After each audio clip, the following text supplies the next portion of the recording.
নিয়ম কানুন, তারপরে নবীন বরণের এক একটা কাঠামো, অনুষ্ঠানে এক একটা ডিসিপ্লিন, সবকিছুর মধ্যেই গোপনে গোপনে একটা বন্দিত্বের অনুভব কাজ করত। এবং এই যে সবকিছুর প্রতি যে বন্ধুত্বের অনুভূতি কাজ করত, বুঝতাম, আমার মনে হয় যে যতটুকুই আজকে জীবনে শিখেছি, বুঝেছি বা দায়িত্ব পালন করার সুযোগ পেয়েছি, তা মূলত প্রচলিত ব্যবস্থার মধ্যে এই যে দুর্বলতা, সেই দুর্বলতাকে বোঝা এবং বয়সের কারণে তো প্রকাশ্যে বলতে পারতাম,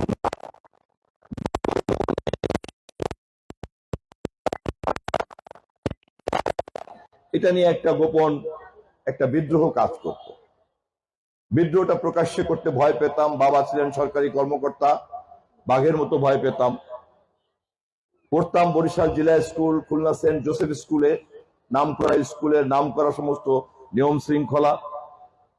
ফলে কৈশোরের এই সমস্ত স্বপ্ন বিলাস অথবা বিদ্রোহ করার ঘটনা, তা গোপনে গোপনে লালন করা ছাড়া অন্য কোনো উপায় ছিল না।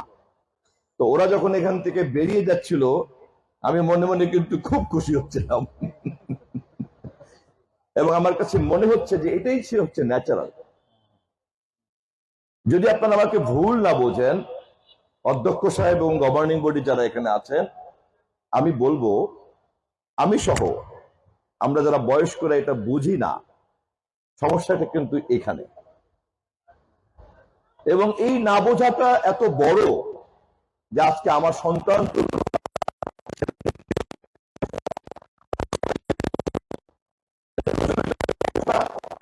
কতই অপ্রয়োজনীয়। বঙ্গভবনে যখন শপথ অনুষ্ঠানে আমি নিজে উপস্থিত, রাষ্ট্রপতির দাওয়াত পেয়ে গিয়েছিলাম, তার আগের দিন কারাগার থেকে মুক্তি পেলাম। আমি সেখানে সবাই কম বেশি যেহেতু পরিচিত, আমাদের মহাসচিব মির্জা আলমগীর সাহেব, জাতীয় নেতৃবৃন্দরা সবাই ছিলেন, আর্মির প্রধান, সামরিক বাহিনীর প্রধান আমার অত্যন্ত পুরনো পরিচিত ঘনিষ্ঠ মানুষ। তারপরে যারা মন্ত্রী হচ্ছিল তারা প্রায় আমার বিশ্ববিদ্যালয়ের জীবনের ছোট ভাই। কিন্তু একেবারেই অপরিচিত যারা, তারা হলেন এই নবীন মন্ত্রীরা, যার মধ্যে একজনের সহকারী একান্ত সচিব। সে খুব ভালো লাগছিল একদিক থেকে। আরেক দিক থেকে আমি তখনও চিন্তা করছিলাম যে এই দৃশ্যটাই কিন্তু প্রমাণ করে যে প্রচলিত ব্যবস্থা দিয়ে চলছে না, কিন্তু কি দিয়ে চলবে তা আমরা জানি না বলেই একটা অন্তর্বর্তীকালীন সময়ের মধ্যে কিন্তু আমরা পার করছি। অতএব যখনই আপনারা ছাত্রদেরকে নিয়ে কোনো পরিকল্পনা করবেন,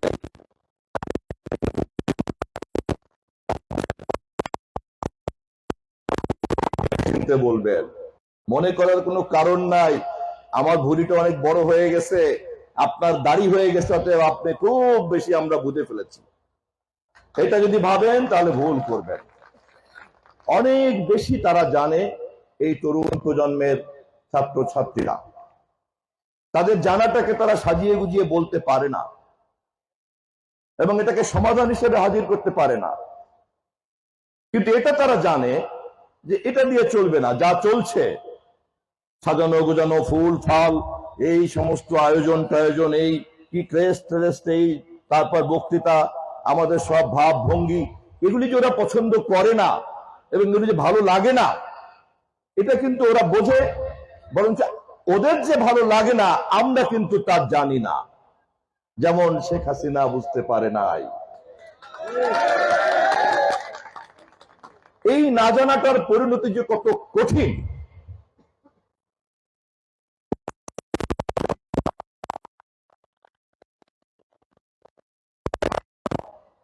আওয়ামী লীগের মতো প্রবীণ দলের প্রধান ব্যক্তি, তার পরিণতির মধ্য দিয়ে বোঝা গেছে যে এই ধরনের বিষয়গুলিকে না বুঝতে পারাটা যা আমাদের প্রত্যেকের জন্য কি পরিমাণ পরিণাম বহন করতে পারে। আমাদের প্রত্যেকের আগে ওদেরকে শিক্ষা দেওয়ার আগে আমাদের নতুন করে শিক্ষা নেওয়া দরকার। অতএব আমি ওদের উদ্দেশ্যে যে কথা বলতে চাচ্ছিলাম, আমি সেই কথা বাদ দিয়ে আমি বরঞ্চ আমি সহ বয়স্কদের উদ্দেশ্যে আমি এই কথাগুলি বলে রাখলাম। আমি দেখলাম গভর্নিং বডির সভাপতি সাহেব লিখছেন, মোবাইলে আসক্তি একটা বিরাট সমস্যা, বিরাট সমস্যা মোবাইলে আসক্তি। খুব ভালো কথা, তো মনে হতেই পারে। আমিও একটা আমার পুত্রের বয়স এখন প্রায় 32-33। আমার এই ছোট ভাইকেও ছোট ভাই বললে তো ভুল হবে, সন্তান তুল্য বিশেষ অতিথিকেও বলছিলাম। তারপরে ভাগ্না ভাগ্নি বা ধরেন পরিবারের ছোট ছোট সদস্যদেরকে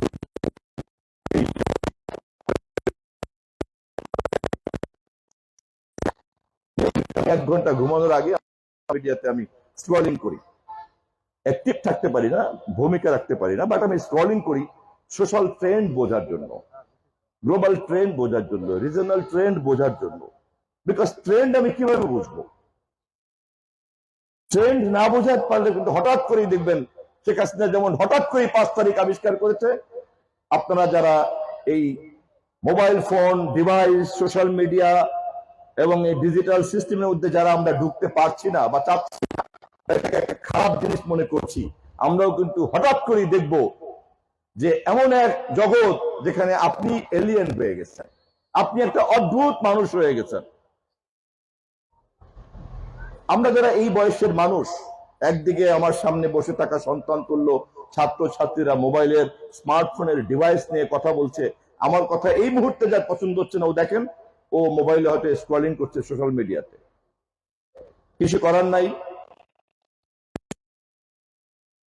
ও সোশ্যাল মিডিয়া বের করে গোপনে গোপনে গোপনে ওর মতো করে ও কাজ করছে। অতএব দোষটা কিন্তু সোশ্যাল মিডিয়ার না, দোষটা কিন্তু কমিউনিকেশন সিস্টেমের না, দোষটা কিন্তু ডিভাইসের না, দোষটা কিন্তু ইন্টারনেটের না, দোষটা কিন্তু ওদের না। দোষটা হচ্ছে অক্সিজেন আমি গ্রহণ করি, এটা আমি না জেনে যেমন গ্রহণ করি, অতএব দোষটা আমার। ডিজিটাল সিস্টেমের বাইরে এখন যাওয়ার যে কোনো উপায় নাই, এটা আমি যে বুঝি না, এই জন্যই আমি ওকে ভুল বুঝতেছি।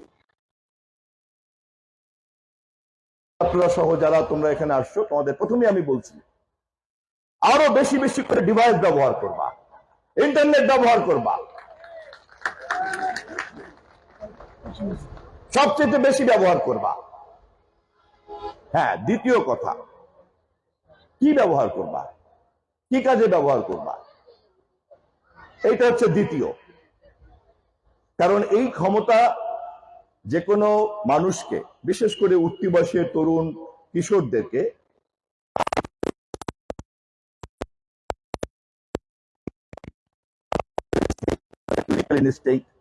সেই ইনস্টিংক্টের দিকে যেমন সে ধাবিত করতে পারে, আবার তেমনি যেই কিশোর তরুণের মধ্যে জ্ঞানের স্পৃহা আছে, সে কিন্তু এটার মাধ্যমে 1 সেকেন্ডের মধ্যে ওপেন সোর্সের যে নলেজ আছে, এই ওপেন সোর্সের মাধ্যমে সে নানান রকম নলেজ কিন্তু সংগ্রহ করতে পারে। যদি এই কাজটা সে করে, তাহলে কলেজের অধ্যক্ষ সাহেব, কিছু মনে করেন না, আপনাকে একটা এক্সাম্পল দিচ্ছি, পার্সোনালি আপনি দেখবেন হঠাৎ করে আপনার ইন্টারমিডিয়েটের এক ছাত্র ছাত্রী, সে আপনার চেয়ে অনেক বেশি জানে, অনেক বেশি জানে, আপনি কিছুই জানেন না।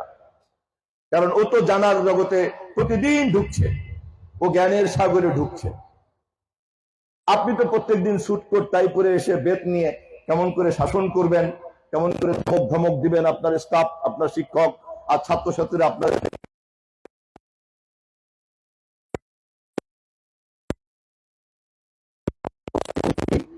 মাথার থেকে আগে জেনে ফেলতে হবে। ওদেরকে কথা বলার আগে আমাদেরকে প্রথমে নিজেদের বুঝতে হবে, আমরা যেভাবে বড় হয়েছি যে মূল্যবোধের, সেই মূল্যবোধ কিন্তু এখন অপ্রয়োজনীয় হয়ে পড়েছে। সে কারণেই আমাদের চিন্তার জগৎকে মেরামত করতে হবে। আমার সন্তান তুল্য ছাত্র ছাত্রীরা, তোমরা আমার প্রশ্নের উত্তর দেবা। এখন তোমাদের মোবাইল ফোনে কি তোমাদের সফটওয়্যার সিস্টেম আপগ্রেড করার জন্য নোটিশ আসে? আসে? তোমরা কি সবাই এটা আপগ্রেড করো? আপগ্রেড করো সবাই? করো সবাই? যদি না করো তাহলে কি হতো? যদি না করতা, তাহলে তোমার মোবাইল ফোন তোমাকে যে ভিডিও স্ট্রিমিং দেয়, তোমাকে যে ইনফরমেশন দেয়, তোমাকে যে অ্যাক্সেস দেয়, ক্লাউডে যেতে দেয়, এগুলি থেকে তোমার মোবাইলের ক্ষমতা কমে যেত। তোমার মোবাইলটা হয়ে যেত একটা চিন্তা করার ক্ষমতা সম্পন্ন একটা ডিভাইস। আর যে আপগ্রেড করবে সে কিন্তু প্রতিদিনই ওয়ার্ল্ড নলেজ সিস্টেমের মধ্যে যা নতুন নতুন ঢুকলো সে কিন্তু ওটাতে অ্যাক্সেস পাবে। অর্থাৎ আপগ্রেড করতেই হবে। আবার মঞ্চে যারা বসে আছেন তাদেরকে জিজ্ঞাসা করি, আপনি যাহা যাহা শিখিয়াছেন আপনি কি কখনো তা ফেলে দিয়ে আপগ্রেড করেছেন? করেন নাই। আপনার এই বক্তৃতা তা প্রমাণ করে না।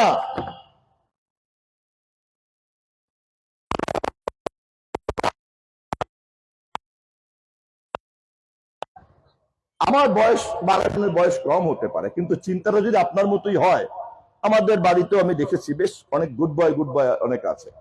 কেন গুড বয়? কারণ পুরনো এই সমস্ত ফেলে দেওয়া চিন্তাকে ও সুবোধ বালকের মতো অনুসরণ করে। তখন বাবা বলে এই ছেলেটাই ভালো, এই ছেলেটাই ভালো, ও নষ্ট হয়ে গেছে, ও ডিভাইস সারাদিন কি করে না করে নষ্ট হয়ে গিয়েছে। আমিও আমার ক্লাসে ভালো ভালো স্কুল কলেজে বিশ্ববিদ্যালয়ে পড়েছি, কিন্তু অলওয়েজ লাস্ট বেঞ্চের ছাত্র ছিলাম। আমি কখনোই ফার্স্ট বেঞ্চের ছাত্র ছিলাম না। কিন্তু আমি আমার স্কুলের একমাত্র ছাত্র যে মাত্র 12 বছর বয়সে মুক্তিযুদ্ধে যাওয়ার জন্য 3 বার পালানোর চেষ্টা করেছি, আর কেউ করে নাই, কেউ করে নাই। আমার সব বন্ধুরা এখন আমাকে নিয়ে গর্ব করে যে আমরা তো পারি না, ও তো চেষ্টা করেছিল। এখন আমার ওই যে অধ্যত্ত পালিয়ে যাওয়া মুক্তিযুদ্ধ, 12 বছর আমি কোথায় যাব? আমি তো জানি না যুদ্ধ কোথায় হচ্ছে, বাট আমাকে যেতেই হবে।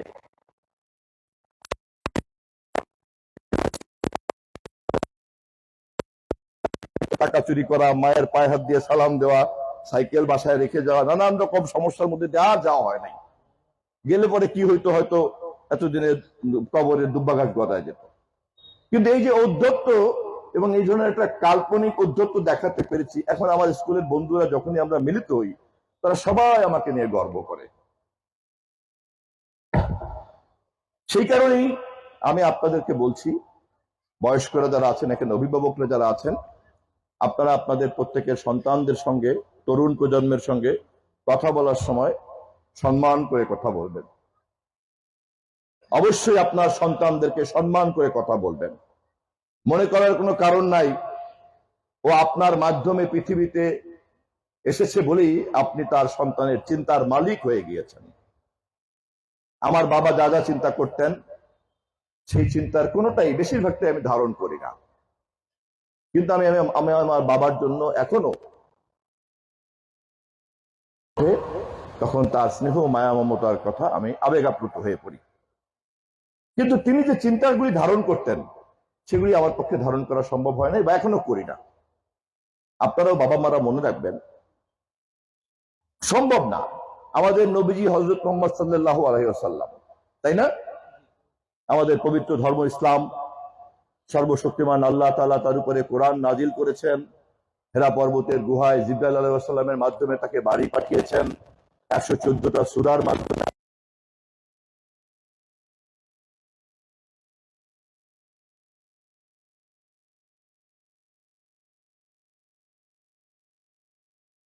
শত বছর যাবত আমরা পাচ্ছি।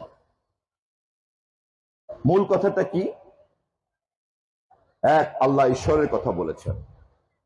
ওনার বাবা মা, ওনার চাচা, একমাত্র চাচাতো ভাই হযরত আলী ছাড়া তার বংশের সবাই তো ছিল মূর্তি পূজারী, তাই না?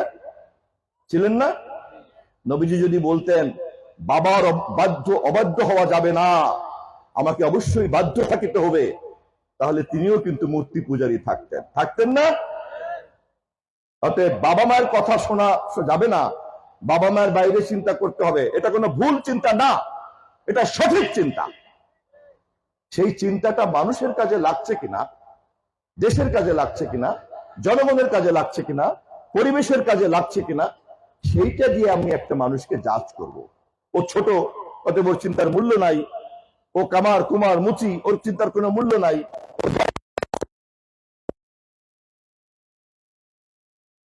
আধুনিক প্রযুক্তি নিয়ে তাকে দেখে আমি অবাক হয়ে গেলাম, এই লোকটার কি ভিমরি দুটি তুলল নাকি? আমি এরকম একটা মন্তব্য করলাম, যেহেতু আমি করি না উনি কেন করলো? অতএব আমাদেরকে আমাদের থট প্রসেসকে চেঞ্জ করতে হবে, চিন্তা পদ্ধতিকে চেঞ্জ করতে হবে। নবীন শিক্ষার্থীদেরকে একটা কি দিয়েছেন, ওটা কি ফুলের, এটা কি জানি বলে ওটাকে, হ্যাঁ, একটা ফুলের স্টিক ধরাই দিলাম, ও লেমন জুস খেতে খেতে বাড়ি চলে গেল, মনে করার কোনো কারণ নাই। ওরা যেতে যেতে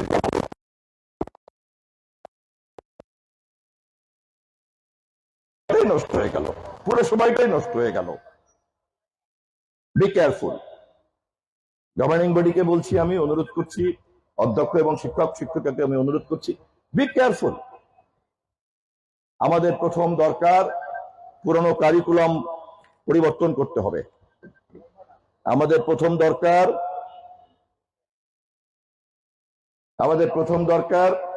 আমাদের শিক্ষকদেরকে আগে শিখতে হবে।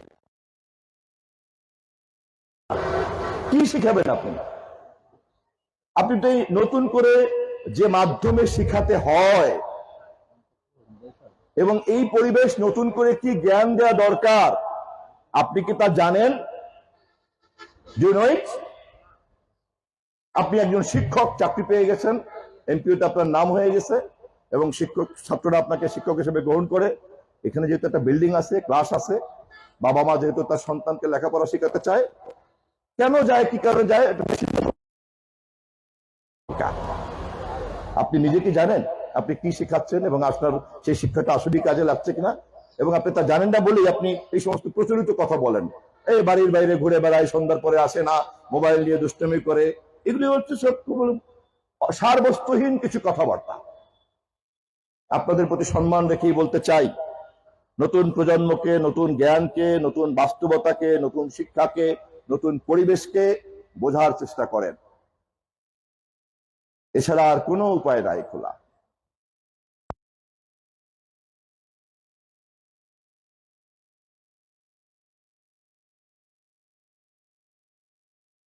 চলে যেতে হবে। এখন কাজের মধ্যে কাজ হলো একটাই, যে প্রজন্ম হিসেবে আমরা যারা এই অন্তর্বর্তীকালীন প্রজন্মের মধ্যে পড়ে গিয়েছি, আমাদের প্রজন্মের সময় আমরা টুপি বাতি দেখেছি, দেখি নাই? যারা বয়স্ক তাদেরকে বলছি, মনে আছে না? আমরা ল্যাম্বাতি দিয়ে পড়তাম, হেলিকান দিয়ে পড়তাম, টুপি বাতি দিয়ে পড়তাম। বাড়িতে যেদিন ইলেকট্রিসিটি আসছে, আমার মনে আছে সেদিন আনন্দ আর ধরে না।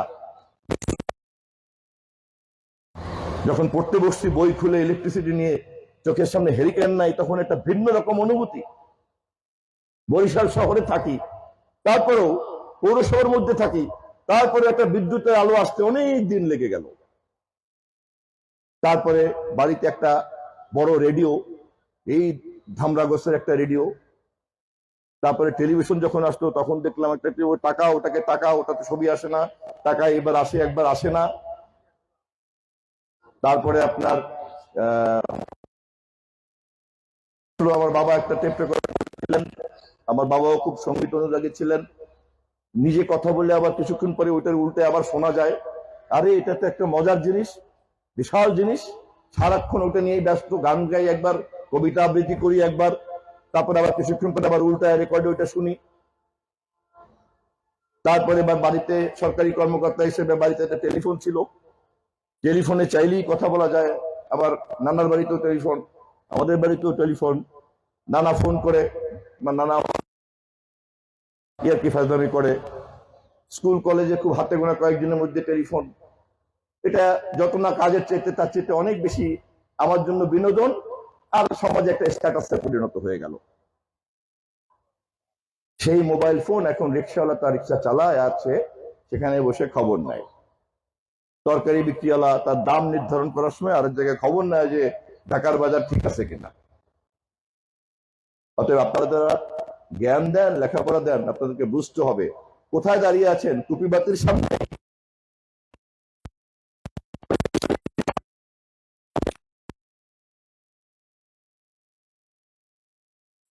Smartphone, video streaming, cloud, global system, satellite system, আপনি তো নাই জানেন, আপনি অনেক কি শিখাবেন? ও তো ঢুকে বসে আছে এর মধ্যে। সরি, আমি বোধহয় খুব পছন্দের কথা বলতে পারি নাই। একমাত্র নবীনরা কি খুশি? আচ্ছা, আমি আজকে আর কথা বাড়াবো না। আমাদের রাজনৈতিক দলের নেতা, ভারপ্রাপ্ত চেয়ারম্যান জনাব তারেক রহমান, আপনারা দেখেছেন, উনি এই কারণে রাষ্ট্র মেরামতের কথা বলেছেন। আমরা জানি এই প্রচলিত কথাবার্তা দিয়ে আর চলবে না। আওয়ামী লীগ খেদাও, ক্ষমতায় আসো, মন্ত্রিত্ব করো, তারপর গাড়ি বাড়ি নিয়ে চলো, তারপর ধমকাও, তারপর একটু বড় সড়ো নেতা হয়ে গেলেই বাপমা তুলে গালাগালি করো। সোশ্যাল মিডিয়ায় দেখলাম কিছু অসভ্য অশ্লীল লোকরা আজে বাজে কথা বলে বেড়াচ্ছে। ও জানেও না যে সোশ্যাল মিডিয়াতে একটা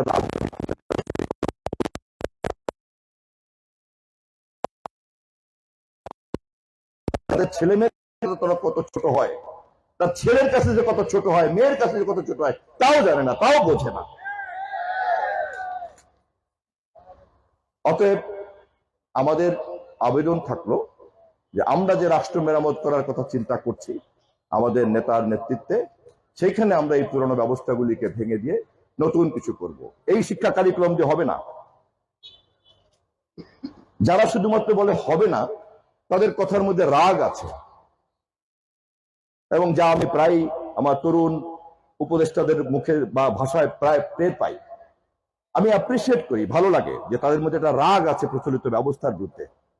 কিন্তু যেখানে দুঃখ পাই সেখানে হচ্ছে রাষ্ট্রের দায়িত্ব নিয়ে শুধুমাত্র রাগ ঝাড়লে তো হবে না বাবা, এটা তো রাগ ঝাড়ার জায়গা না, এখানে তো সমাধান দিতে হবে।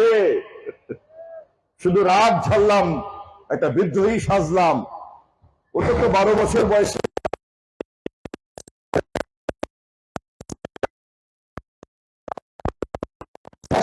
আবেগ নিয়ে স্নেহ পাওয়া যেতে পারে, কিন্তু রাষ্ট্রীয় গুরুত্বপূর্ণ দায়িত্ব দেয়া যায় না, পালন করা যায় না।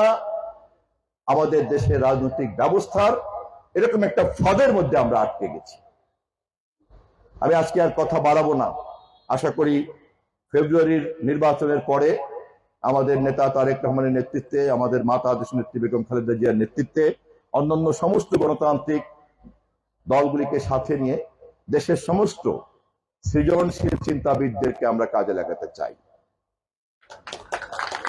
আমরা তরুণ প্রজন্মের সমস্ত ক্রিয়েটিভিটিকে কাজে লাগাতে চাই, তাদের ভাষাকে বুঝে তাদের জন্য নতুন কারিকুলাম তৈরি করতে চাই। শিক্ষা বিনিময়ের পদ্ধতিটাকে একটা আধুনিক প্রযুক্তি নির্ভর করতে চাই। ডিজিটাল সাইকোলজি যদি শিক্ষকের মধ্যে কাজ না করে, তাহলে ডিজিটালাইজড স্টুডেন্ট সাইকোলজিকে কানেক্ট করা যাবে না, কিন্তু কানেক্ট করা যাবে না।